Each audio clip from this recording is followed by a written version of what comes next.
2 people have been arrested. Cars were set alight. The forces of law at times lost ownership of the streets of London. Britain is now in the midst of the longest recession. Banks have failed and shares have plummeted. 390 MPs overclaimed on their second home's allowance. It's payback time at Westminster. So do we have the determination to confront all this and turn it around? Britain is in crisis. We failed to protect our society from financial corruption, political scandal, family breakdown. And our problems are set to get worse. What's gone on in society in recent years has demonstrated the need for character. Have we lost our sense of direction? What does this mean for our children? Character starts from day dot, from day one. Your parents are part of your character development. Your friends are part of your character development. The environment that you live, that you play in as a child, is part of your character development. How do we equip young people with the skills and values they need to build the society of tomorrow? Schools should be talking about integrity, self-discipline, respect, consideration, confidence, tolerance, hard work, empathy, dedication, responsibility, resilience. All the things they need to be effective citizens in the world of tomorrow. It's exam, followed by exam, followed by exam. If we fail our children today, we jeopardize all our futures. We are at crisis points. We do need to equip our young people with the skills and knowledge that they need for life outside the school's gates. Are we teaching our children how to excel in exams and yet not in life? This next generation are going to have to be more versatile, more tenacious, more creative and collaborative than any generation that's gone before in order to navigate their way through the most complex, challenging society that's ever existed. So how can we help them fulfill their potential?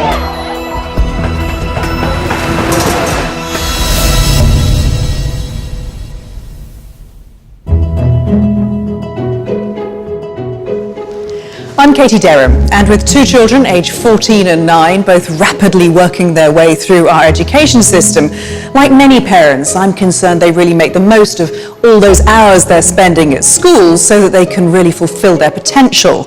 And yes, I would like them to succeed in their exams, but much more importantly, I want them to succeed in life. And there is no doubt that life is becoming increasingly complicated, unpredictable, and demanding. There's all sorts of challenges about not even knowing what sorts of jobs are going to exist in the future. Do you have the skill set coming out of school? Are you ever going to be able to buy your own house? All sorts of challenges around the environment. You've had generations before who have damaged the environment, and you've got to somehow now, as a generation, cope with that. So I think it's an incredibly tough thing to grow up in the 21st century as a young person.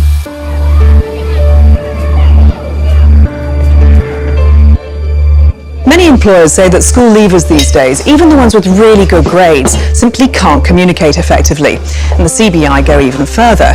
They say that their lack of social and personal skills and values will actually cause UK businesses to fold. In 2013, employers spent £43 billion on workplace training. So that shows the scale of the challenge. We're getting young people who don't know how to look you in the eye, who don't know how to turn up on time, who don't know how to interact and work as a team or communicate. Maybe just getting your A to C's isn't enough. It isn't what employers are looking for. The future adult needs to be continuously adaptable. We have no idea what challenges they'll be facing. We need them to be moral and decent people to be effective citizens in the world of tomorrow. In this programme, I want to find out whether character education can provide the next generation with the tools it needs to flourish. After all, our nation's future relies on them. So we owe it to all of us, to our kids, to society, to business, to the economy, to make sure that our children get the very best start in life.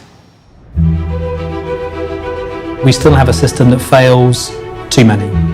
So youth unemployment is still too high. We have 600,000, 700,000 young people out of work. If we don't get this right, we're not going to crack that nut. We want to see an education system that focuses on the development of character. Everyone from our politicians to our business leaders is asking schools to produce children with character. But what exactly do they mean by character? And how will it benefit modern Britain? For me, it's about the right ways of behaving and also identifying the wrong ways of behaving. So I think tenacity, resilience, hard work, honesty, tolerance, I think is terribly, terribly important, especially in the world we live in today. Self-discipline, controlling what comes out of your mouth, controlling your behaviour, taking responsibility for your actions and not wishing to lay the blame on somebody else's door. But not everyone believes developing character is necessary or even possible. I'm a skeptic when it comes to character education. I just think the evidence that schools can teach various desirable character traits is extremely scant. Maybe if we can start having a national conversation about what we want schools to be doing in terms of these kinds of ethical, moral, spiritual aspects of our experiences as human beings, maybe we can actually move the debate on a bit. As a pioneering figure in education, James Arthur has dedicated his life to this debate. He believes developing character is so fundamental to society that 3 years ago he persuaded the University of Birmingham to set up the Jubilee Centre for Character and Virtues.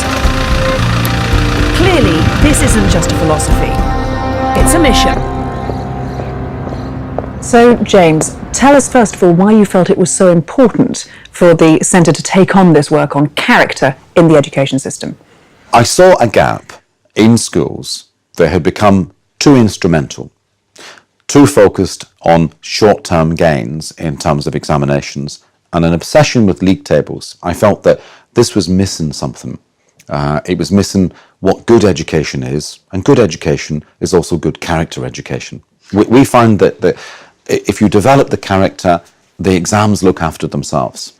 We want children to be prepared for the life of tests, for the challenges which lie ahead, the challenges of marriage, the challenges of employment, the challenges of just generally living in the 21st century. Character is a very broad word, isn't it? Some people would say it's all about resilience or grit. We have to ask, resilience for what? Grit for what? Members of the mafia are very resilient. We have criminal gangs who are very resilient. We want them to be resilient so that they become part of society and make a contribution to society in a positive way. Do you really feel that the UK has lost its moral compass? Sometimes, reading the press, one would think so. You can see this with doctors, you could see this with bankers, this is across the whole of British society. But I like to think that there's hope. And the hope is that all these professions and our schools will emphasise that these ethical questions are hugely important and that we begin to re-establish our moral compass. And just down the road from the Jubilee Centre, there's a new development that could reap very interesting results. James Arthur and his team are so certain that character can be taught, they're building a school that will centre around the teaching of it. Mike Roden is to be the new head teacher. So, Mike, this is so exciting seeing this take shape. What exactly is your dream for this school? Well, to be, quite frankly, the best school in the country. Okay, and we'll start there. And then character education. So school design in terms of its building, its recruitment of staff, is that personalising learning. Right, it's about the individual, and that's important to me here. So what we can see here, which obviously at the moment it's difficult to imagine that this in a few months' time is going to be full of bright-eyed 11-year-olds and 16-year-olds as well. Yeah. The first day the children walk in, how excited they're going to be. If it's half as excited as I am, we're on a winner. Let's talk a bit more about the whole ethos of the school, because character is right at the heart. And character, I mean, what does that mean to you? We believe that we can teach character, we can teach children to become better people. We've got a bespoke character education programme of study, and that will be delivered as a taught programme for 40 minutes each week by what we term character mentors, not form tutors. I'm sure that all this good intention about teaching character is music to parents' ears, but they're going to want their kids to pass exams. Parents have really bought into the ethos that I've been talking about. They want characterful education. They want opportunities for their children, and they want to be well taught by able and committed staff. For Year 7, which have closed now, there's been 1,151 applications to the school for 150 places. While Birmingham University School may be devoting specific hours of its curriculum to character education, there is no one single blueprint for how this should be done. And of course, it's not a new idea. Most of our modern day values are based on the virtues of Aristotle. The heroes of ancient myth and classical literature were celebrated for having their characters tested. But while it may not be a revolutionary concept, the implementation of character education has to be relevant to today.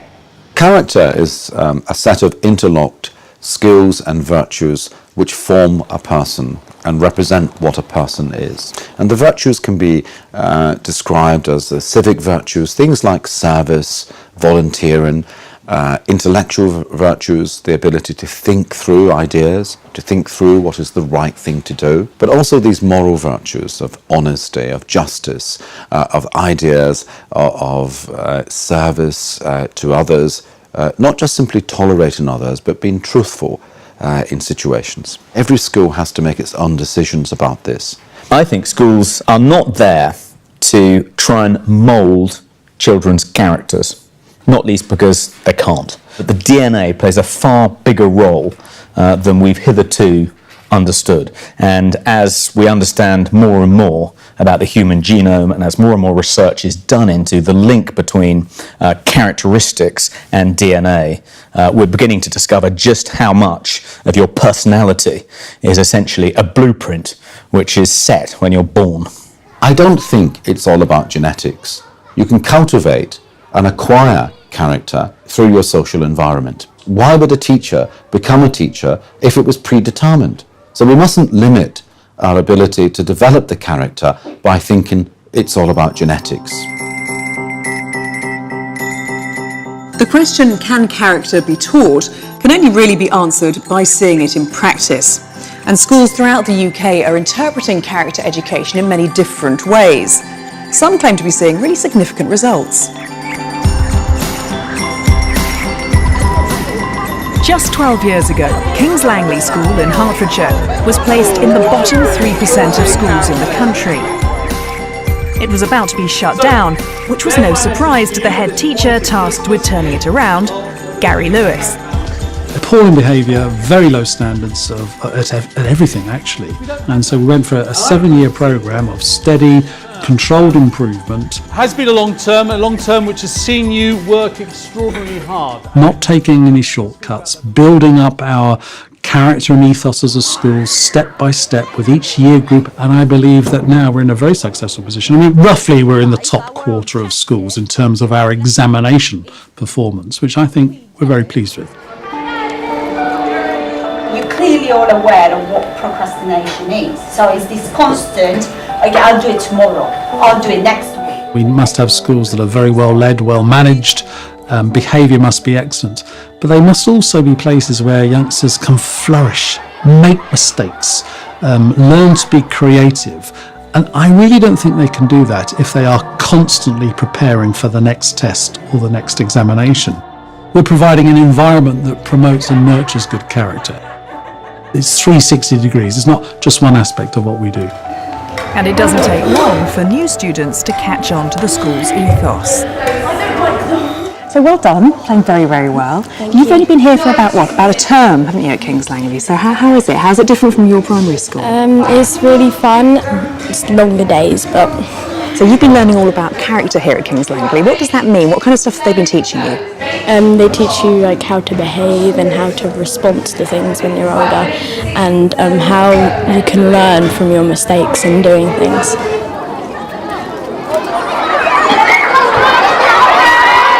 Head boy and head girl of the school, Luke and Shani, have spent the last 7 years developing their characters.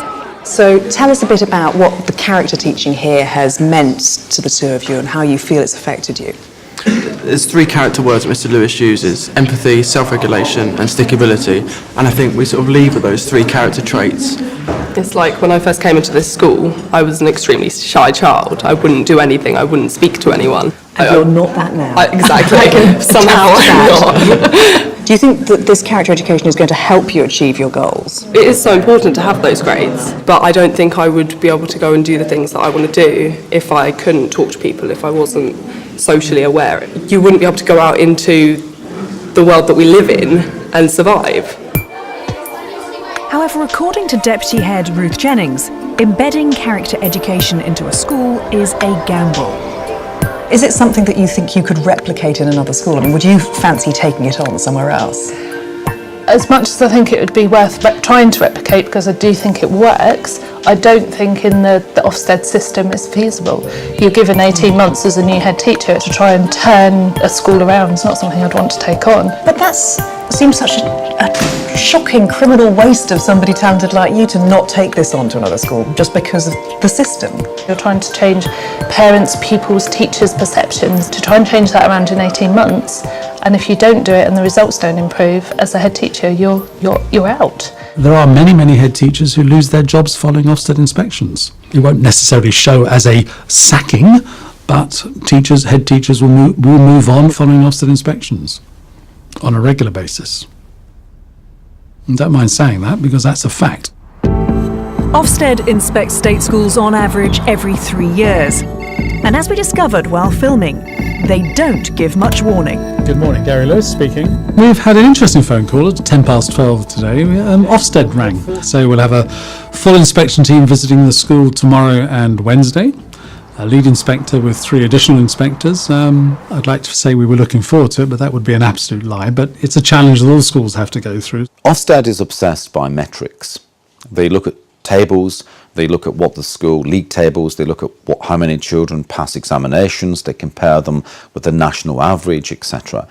This is a very narrow way of judging a good school.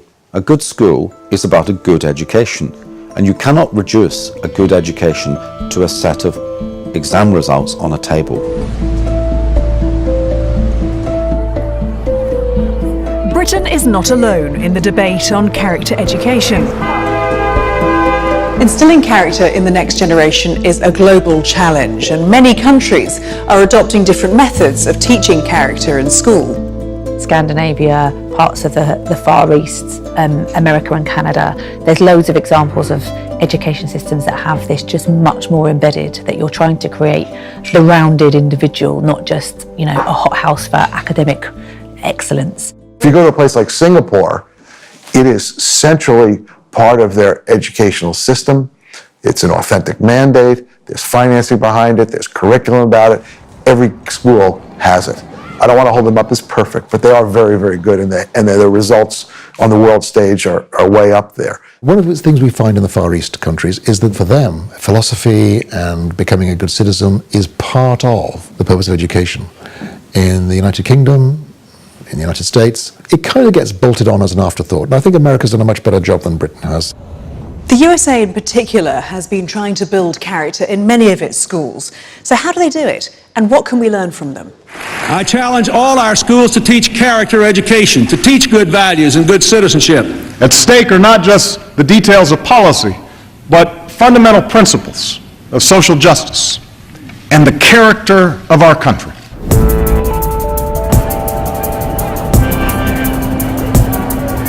Riverdale Country School in the Bronx, New York, is at the forefront of the US debate on character. There's interest right now, both in public and private education in the US, around how one develops these things that they call non-cognitive skills or strengths. There is definitely more of an emphasis in the US on social emotional growth and the importance of it, the importance of relating to one another well and to discussing feelings. Certainly the system here allows for something beyond just grades and test scores. And I think that the university admissions officers have expressed a lot of interest in personality or character. How do you develop character in schools is, I think, something that we're really all trying to figure out. In fact, it's something Americans have been trying to figure out for some time.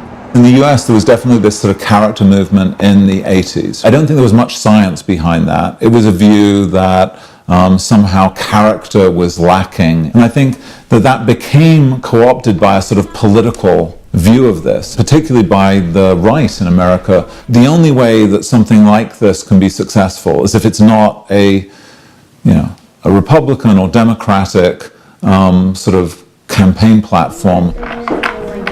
At Riverdale, they're trying to enhance the characters of everyone from kindergarten to senior school. Optimism means like you always look on the bright side. Yeah, and conversations and grit means that if there's something hard, you never give up. You keep trying, don't give up.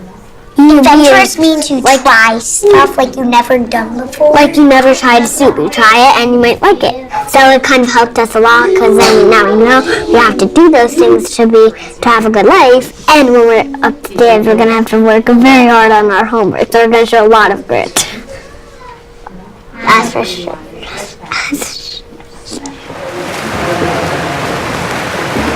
The school prides itself on its extensive extracurricular activities. Everything from drama to swimming, fencing and basketball are seen as key to developing character. I believe that my teachers have definitely helped me build my character and become more independent and confident, and I've become a better team player.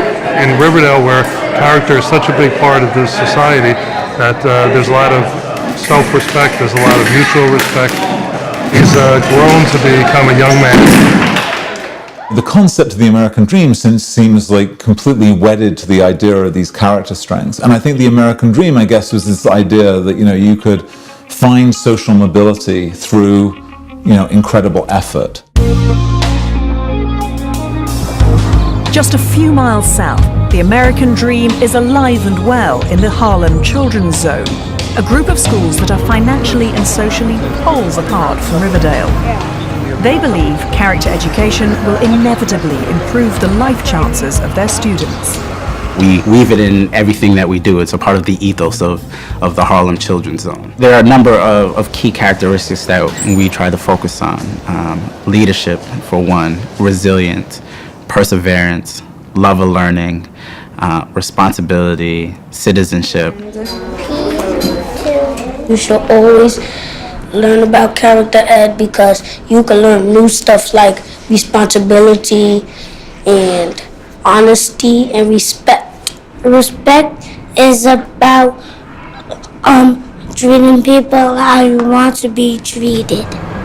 The Harlem Children's Zone is located in a particularly deprived part of New York, which presents its own set of challenges. Unfortunately, there are circumstances that provide barriers for success within the community. So it's impoverished, there's some negative health outcomes, there's large incarceration numbers. Most large urban school districts in America are highly dysfunctional systems for which it's very, very hard to go in there and clean up Dodge City and get rid, and drive out the bad guys and, take it over. Every day there's a threat of potential violence with local gang activity or criminal activity that's happening. There's also poverty in terms of how are we going to potentially even afford to eat. It's our job as the Harlem Children's Zone to be able to surround them with a support network or a net of services that is woven so tight that no one can fall through the cracks. This exercise is to help you identify certain traits that will lead you into becoming a very successful person. I'm happy we're having this discussion. My dream is to be an Olympic sprinter. We usually run in the hallways because we don't have a track here. The focus, the confidence, the determination, that helped me into academics because you need a lot of those traits to be successful. Sports is a great equalizer in terms of creating the environment for some of these character traits to be able to come out. So I think every day it's a struggle, but we don't let any barrier get in the way of letting our children know that they have high potential and that they will be successful in life.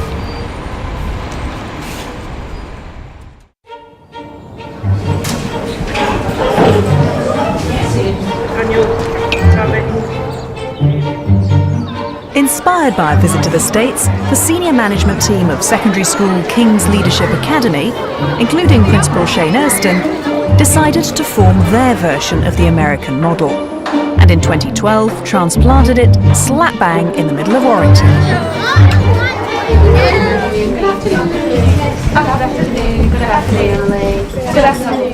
So tell me about the influences that you found and were inspired by when you went over to the States. Something that came across really, really strongly was there was a massive sense of can-do culture, can-do attitude, and some of the character traits they were trying to reinforce, like grit and resilience, it just seemed to make a lot of sense, and it seemed that perhaps that was a core ingredient that was missing. And so, in a nutshell, how are you doing that? What we're trying to do is establish firm values in the child, so they've got this constant moral compass, so they know how to behave and how to act. Kings, 1, 2, 3. Aspire! Thank you, everyone. Sit down, iPads out, please. There seems to be an almost military-style order and discipline here at King's. Is that something you made a conscious decision about?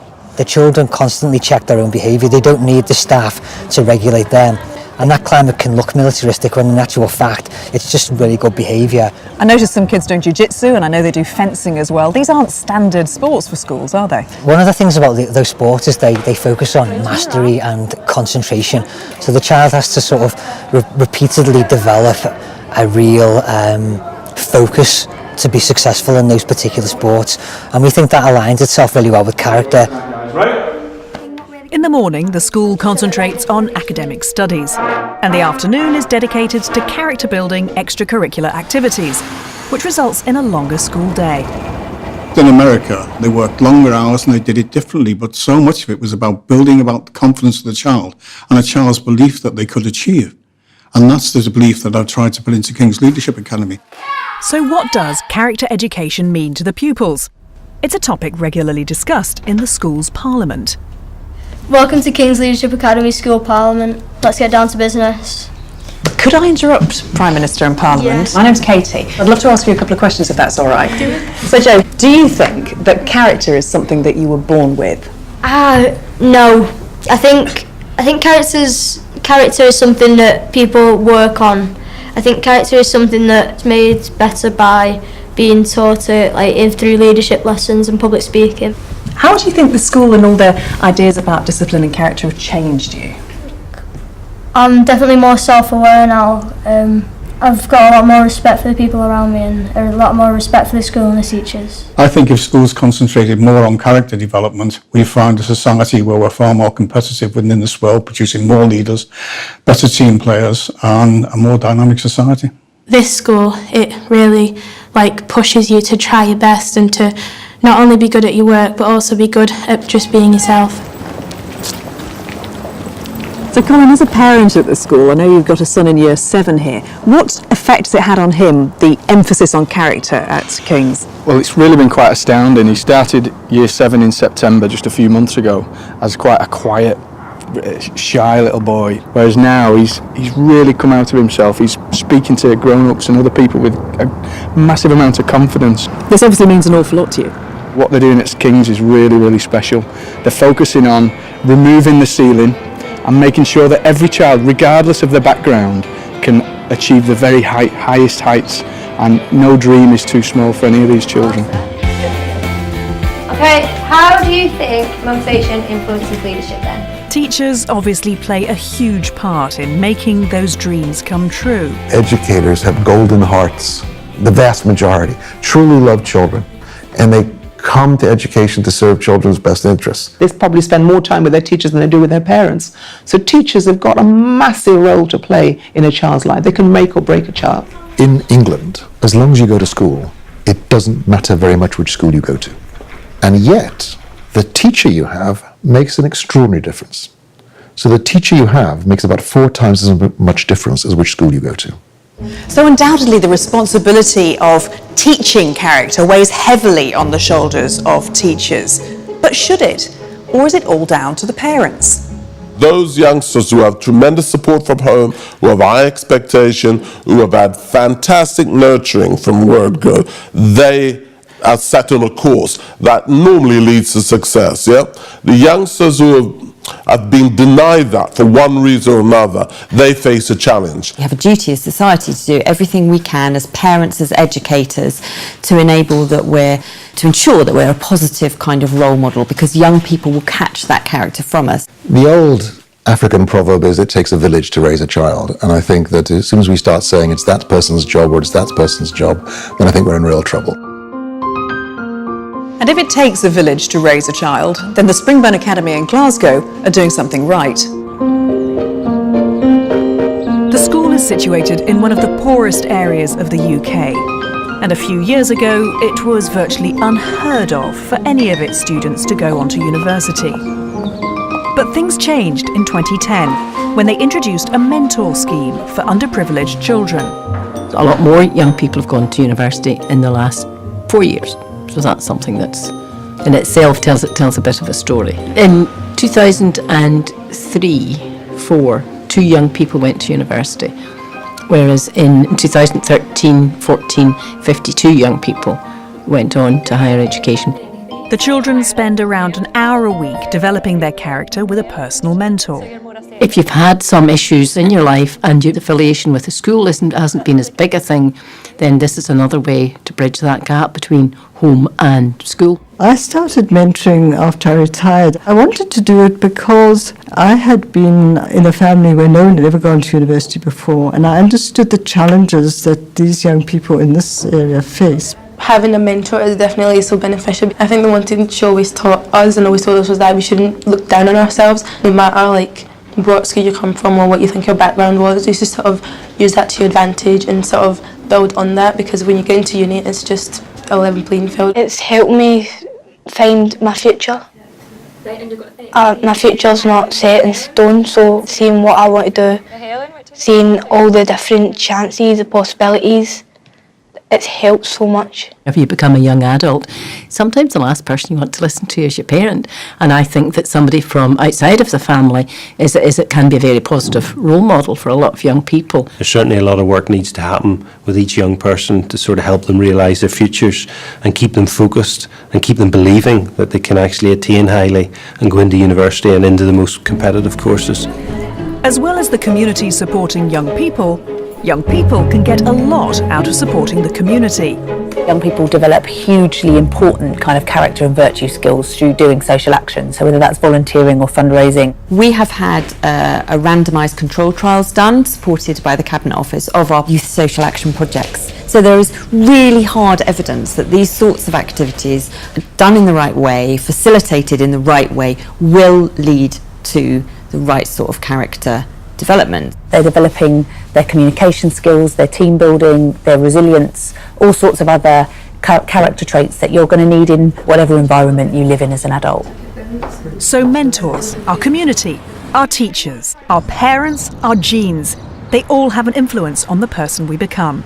But does money make a difference? Statistics show the wealthy tend to stay wealthy.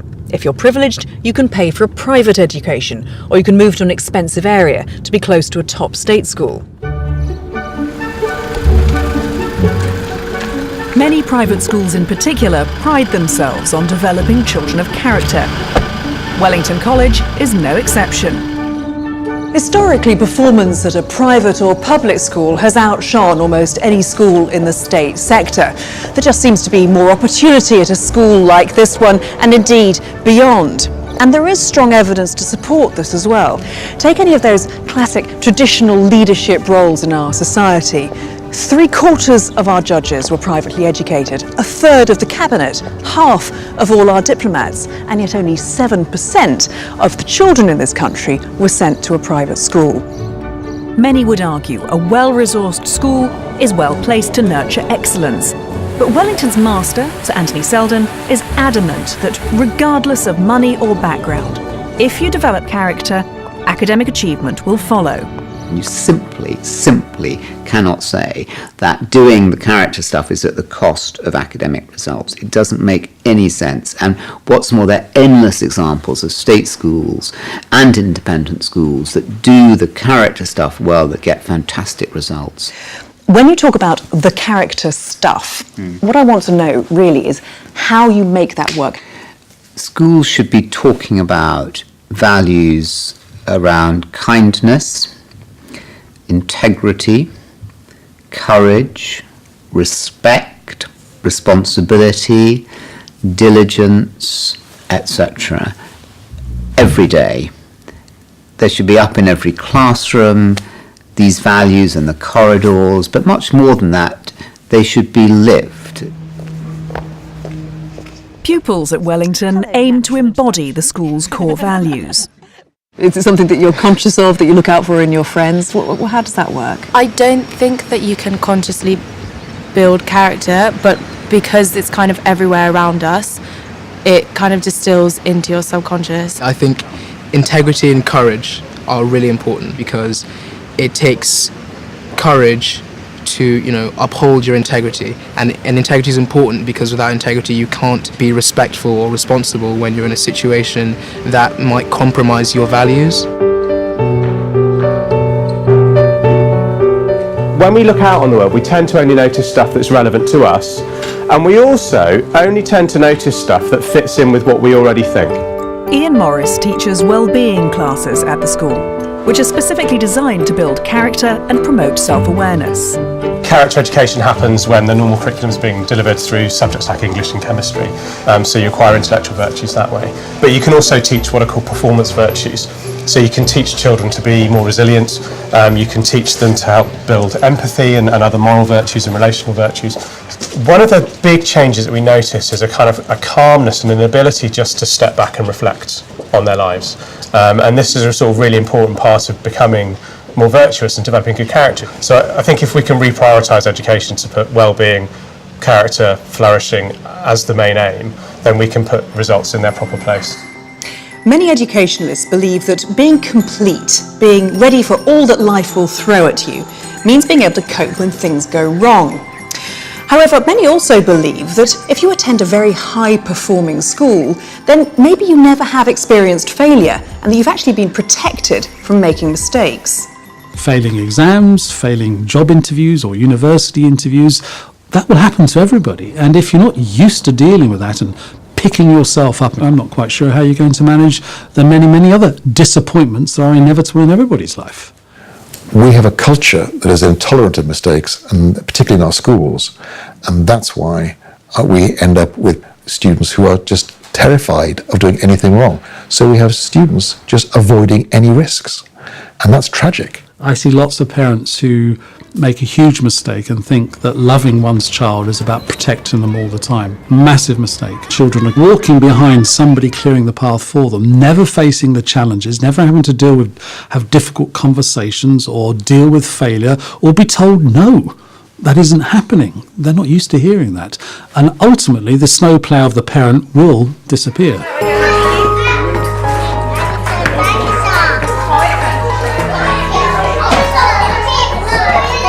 There's a lot of talk about teaching character values at secondary schools. That's what we've been concentrating on. But you could argue it has to start so much earlier. In fact, should it start at reception? Should it actually start even younger than that? Well, I think the first sound of a baby's cry is when you begin character education. The parents are the first educators. They move on to schools, which is concerned about the formation of human beings. And therefore it's very important that schools begin very early, from the age of 3 in nursery, straight through to 19. It never stops. When a child is born, they're born with over 200 billion brain cells, no connections. By the time they're 18 months, the connections are made. By the time they're 7, they're fully made. Everything they see, everything they feel, everything they smell is affecting their brains. But if you wait until they're older, you've lost them. So there's the famous series of experiments involving marshmallows, in which children, some as young as 22 months, have marshmallows put in front of them, and they're told they can either have the marshmallow that's in front of them, or if they resist it for 15 minutes, they can then have 2 marshmallows. And the children who resist, generally, when they track them over the years, do much better, because they've shown that they have the ability to control their impulses and defer gratification. If I was the Secretary of State for Education, I'd look very carefully at the provision for children 0 to 5 and look to make a big investment in that area, especially for those youngsters who are drawn from our most challenging areas. There's one example of this from the United States where they invested in a very intensive preschool program. It lasted 2 years. 40 years later, the people who got the expensive preschool treatment were less likely to be in prison, less likely to have been arrested 5 times, more likely to be working in a job that gave them healthcare. And they calculated that every dollar they'd spent on this preschool program returned $13 to society. So there's no doubt that investing early is much better value than investing later.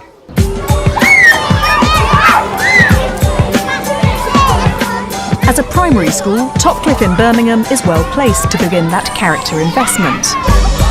So Dickon, you obviously think that it's really important to get started early with these kids when it comes to teaching them character and values.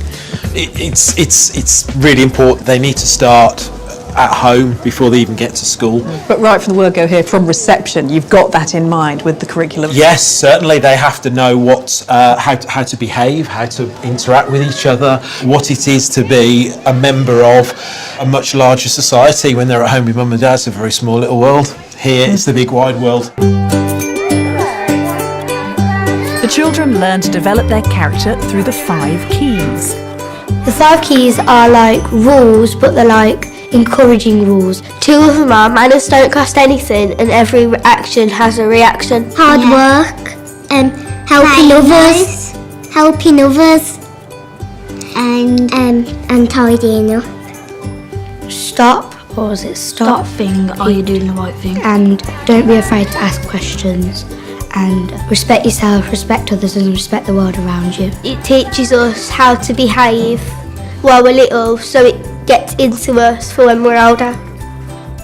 Things I've probably noticed the most is the fact that the children are a lot more resilient, a lot more polite, a lot more tolerant of each other. The children are unbelievably empathetic to all children and understand their needs. They know that education is fun, and I think they enjoy coming to school. Morning, how you doing? You alright? Excuse me. Morning, quite all right. How are you? You alright? Morning, you alright? So do you always spend every morning out here saying hello? Yes, every morning. There will be a member of the senior leadership team or our learning mentor outside on the gates. Welcome everybody in the mornings. Just starts the day off nicely. And get to know the parents. Yeah. Good morning, how are you? You alright? You alright? So do you think other schools who maybe were facing challenges, like Topcliffe was a few years ago, do you think they'd appreciate being given a set of instructions, given a set of rules, this is how you could make your school work and bring character and value into the curriculum? It depends on the area, the children you have in the school, the needs of those children, the parents, the needs of those parents, and society that surrounds the school. Should there be a set defined rules to do to carry this out, to promote character and values? No. It really is down to each individual school. But is it possible to measure character? How do we know it's actually working? It's clear from what we've seen that various forms of character education do have an impact, but do we need cold, hard facts? You can't just give a test for character. We can't give you a grade for your character. But we know when it happens. We know when children learn these virtues and practice them. And when they do, people recognise it. The real problem with character education is it's almost impossible to assess. If you want to measure perseverance, you ask students questions like, do you try hard when you're stuck? And of course, any student is going to say yes. So all these aspects of learning are incredibly important, but they're very difficult to measure with any validity. People say character is difficult to measure, but we do it in the workplace. What targets do we hit? But also, how do we perform? How do we deal with customers? How do we deal with other members of the team? So if character can be assessed, do businesses feel the employees of the future measure up? Over half of employers are concerned about a lack of basic skills in the workplace. We're not critical of young people, we're not critical of teachers or schools, we're critical of the system. Some schools have become exam factories, turning out exam robots. Business leaders need ethical employees, people of ethical standing who understand and can recognise ethical problems when they arise, like we've had examples from the banking sector. The future will belong to those who can go out and find these resources and organise their own learning. And that's why character and resilience will be so important in the future. So what role should government and policymakers play in all this? How far should their decisions dictate how schools develop children's character? If you look at the systems that have become really successful, one of the things that characterizes them is stability. When politicians get involved, you tend to produce, people doing something and then something else and something else. It's like trying to steer an oil tanker by turning the rudder hard left and then a minute later turning it hard right, and the tanker doesn't move. We need politicians to stay out of it, and that's difficult because, of course, politicians create their reputations by doing stuff. The days of teachers being allowed to teach were derailed the day that Tony Blair said, it's about education, education, education. Ask me my 3 main priorities for government, and I tell you, education, education, and education. What I would have preferred him to say is, it's about children, children, children. He made, in my opinion, education a political football. Government should say teaching character and values is very important. I think that it should then devolve to schools exactly how they're going to do it, and it should let the schools themselves, and indeed the children, for goodness sake, play a fundamental role in deciding what the values are. Politicians generally have a tendency to leap on the latest fad, particularly in education, these non-controversial policy areas where they think everyone will buy into this. Most of the major parties have now put character education on the political agenda. Character education represents a rigorous, evidence-based philosophy with the power to take us decisively beyond the top-down, target-driven, exam-obsessed culture, which in recent years seems to become our system's damaging default setting. For too long, there has been a false choice between academic standards and activities that build character and resilience. But the two should go hand in hand. So last week I announced a new £5 million fund to support innovative ideas to help schools and young people develop character, resilience and grit. So has this new political drive towards character education filtered down to Ofsted? Gary Lewis at King's Langley is about to find out. So a summary of the key findings for parents and pupils, of which I'm absolutely delighted. The school's work in promoting the spiritual, moral, social and character development of students leads to outstanding behaviour and highly positive relationships throughout the school. I like the fact that a skilled Ofsted team has made the link between outstanding behaviour and attitudes and focus on character development. And it's, as it were, it's there in black and white. I think it's a very significant moment that Ofsted have chosen to comment on the character of young people in schools and actually put that into a report as a commendation for the school. And I hope Ofsted begins to do that with other schools as well. I was particularly delighted that they were able to see what was at the heart of our school, and to that end I must congratulate them. So well done, Ofsted. And I don't often say that. So does this mark a new era of education? Will young people be ready for the challenges ahead? There's no question that the next generation needs to prepare itself for a rapidly changing social, technological and economic environment. So, is saving our society, saving our economy and achieving personal fulfillment simply a question of character? We are on a turning point. The idea of character education in schools is moving quickly. I think schools are going to be asked by government and also by Ofsted to look at this area and to make sure that they're providing an all-round education for the children in their schools. There's no doubt that the rate of change is continuing to accelerate. The future adult needs to be continuously adaptable. We have no idea what's coming. That's the challenge. I don't think people fully understand that childhood lasts a lifetime, and whatever you do to the child at that young age matters because it will manifest itself later on in life. It's really important that every school and every college prioritises the development of character in its young people because the economic gains are so huge. We estimated that if we could raise the level of our education system to match the very best in Europe, that could add £8 trillion to GDP, which is a massive sum.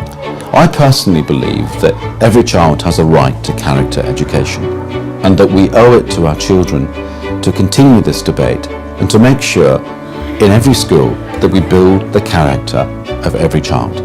when I'm older, I want to be a famous tennis player or a famous gymnast. I think I'm going to be a professional tennis player. I want to go into something to do with music, so maybe like music producing or maybe even performing music if I'm lucky enough. I think I'd be like a pop star. I want to be a queen. I want to be a doctor.